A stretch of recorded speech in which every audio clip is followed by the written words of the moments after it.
Today I'm going to show you how to take off a side mirror. In this case it's a Dodge Journey 2010. This one looks to be in really good shape. It's ready to install on your vehicle.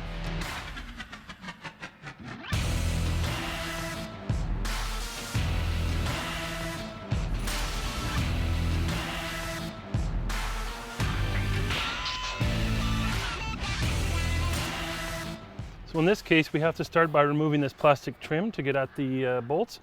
So here there's a little clip, a little screwdriver, flat screwdriver is usually enough to pop that off. There we go, that comes out. Again, in the case of trim, you just have to pull a little bit and see where it's going to come out.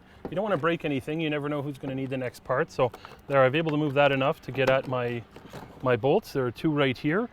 And if I look under here, I see that there's actually one more that's a little bit hidden. Now I'm going to use my 8mm ratchet to take these bolts off. First one's done, second one down here. Every vehicle will be a little bit different. You just have to look and find where the bolts are and what size they are. Commonly 8mm, sometimes 10. There we go. And then there's one other hidden just up here in the corner.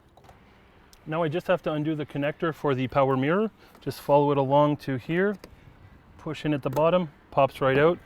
There's a little clip here. If you pull on it gently, you should be able to pull out the little plastic plug. That'll pop right back in your own vehicle. Same here. You don't want to pull too hard on the wires. You don't want to break them.